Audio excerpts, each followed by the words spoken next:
दिनांक 26 सप्टेंबर 2024 रोजी आदरणीय सूरज हिरामन भुरे यांच्या वाढदिवसानिमित्त निराधार निराश्रित बेघर बांधवांना भोजन सेवा दिली जात आहे।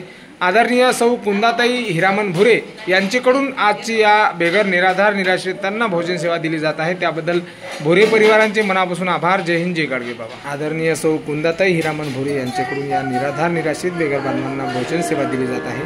त्याबद्दल कुंदाताई हिरामनजी भुरे यांचे मनापासून आभार। आदरणीय सूरज हिरामनजी भुरे यांचा आज जन्मदिवस आहे आणि या जन्मदिनानिमित्त निराधार निराश्रितांना घास या ठिकाणी देण्यात येतो आहे।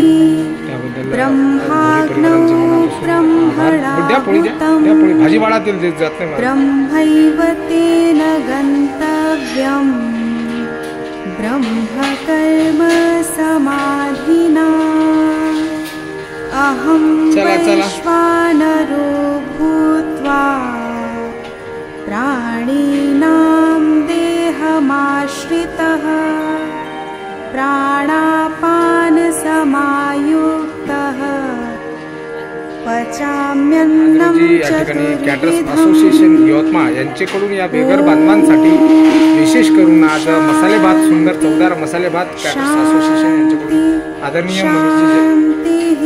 आदरणीय पंकज भाऊ जयस्वाल या ठिकाणी आलेले आहेत आणि पंकज भाऊ स्वतः वाढण करण्यासाठी या ठिकाणी आले आणि यासोबतच भोजन सेवेसोबतच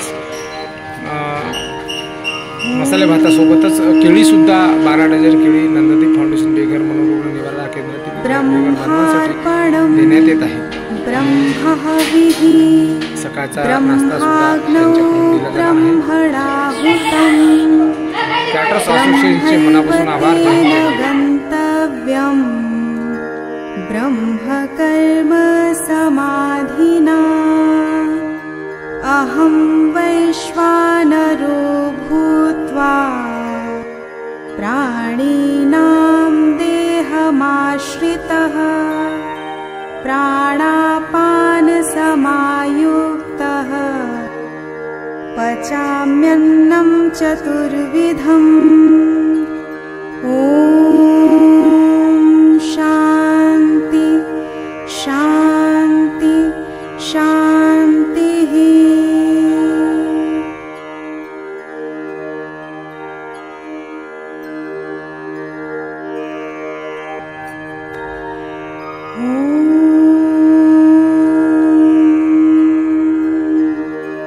ब्रह्मार्पणं ब्रह्महविः ब्रह्माग्नौ ब्रह्मणाहुतं ब्रह्मैवतेन गन्तव्यं ब्रह्मकर्म समाधिना अहं वैश्वानरो भूत्वा प्राणिनां देहमाश्रितः प्राणापानसमायुक्तः पचाम्यन्नं चतुर्विधम्।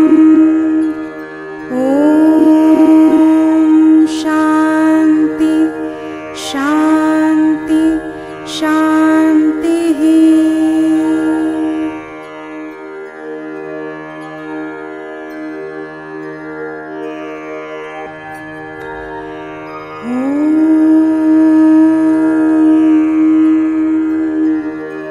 ब्रह्मार्पण